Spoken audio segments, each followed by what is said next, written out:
ஒரு செம்ம crime thriller movie பார்க்கணும்னு நெனச்சீங்கன்னா, கண்டிப்பா அந்த ஒரு படத்த பாருங்க. இன்னொரு படம் சரண்டர். இந்த படம் தியேட்டர்ல ரிலீஸ் ஆகி ரொம்ப சக்சஸ்ஃபுல்லா ஓடிட்டுருக்கு. இதுல ஹீரோவா நம்ம பிக் பாஸ் தர்ஷன் ஹீரோவா நடிச்சிருப்பாப்புல.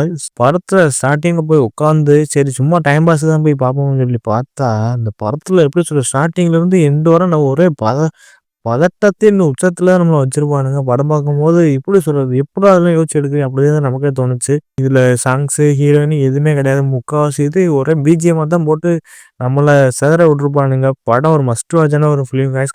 ராட்சசன் 11 இந்த படத்துக்கு அடுத்து இந்த படம் வேற லெவல்ல இருந்துச்சு. தமிழ் சினிமால இப்ப ஒரு போலீஸ் மூவியா வந்துகிட்டு இருக்கு. கண்டிப்பா அது ஒரு இது வரவேற்கத்தக்க ஒரு விஷயம். ஏன்னா கிரைம் த்ரில்லர் மூவி அவ்வளவா நம்ம தமிழ் சினிமால வரதில்ல. ஆனா இப்போ இந்த ஒரு படம் ஒண்ணு வந்திருக்கு. அதுல தர்ஷன் வந்து வேற லெவல்ல ஒரு ட்ரெய்னிங் போலீஸா வந்து மிரட்டி விட்டுருப்பாப்புல. இது ஒரு என்ன ஒரு கதைன்னா, கதைலாம் நீங்க விட்டுட்டு எப்படி சொல்றது, ஒரு துப்பாக்கிய காணோம். இது யார் எடுத்தா, எவர் எடுத்தா, தேர்தல் ஒரு பக்கம் ஒண்ணு வருது.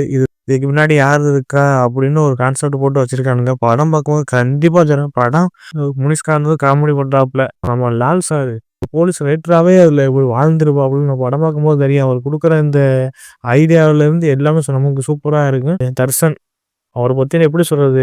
முன்னாடி என்ன படம் நடிச்சாருன்னு நமக்கே தெரியல. ஏன்னா, இந்த ஒரு படம் நடிச்சிருக்காப்புல. தக்காளி யார்யா என்னய்யா இப்படிலாம் நடிச்சிருக்காப்புலன்னு நமக்கே தோணும். இதுல நம்ம வில்லனா நம்ம சுஜித் சங்கர் அவர் வந்து இதுல நடிச்சிருப்பாப்புல. டப்பிங் ஓரளவுக்கு ஓகே மாரி இருக்கு. அவர் டப்பிங் மட்டும் நமக்கு ஒரு பக்கம் ஒரு மாரியா இருக்கு.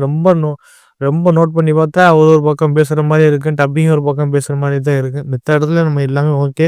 இதுல நம்ம டைரக்டர் வந்து கௌதம் கணபதி அப்படின்னு ஒருத்தர் வந்து டைரக்டர் இந்த ஒரு படத்த எடுத்திருக்காப்புல. அவருக்கு நம்ம கண்டிப்பா ஒரு வாழ்த்து தெரிவிச்சிருக்கேன். ஏன்னா படம் ஒரு மஸ்ட் வாட்சான ஃபிலிமா எடுத்து வச்சிருக்காப்புல. கிரைம் த்ரில்லர் ஃபேன்ஸுக்கு கண்டிப்பா இந்த ஒரு படம் புடிக்கும் கைஸ்.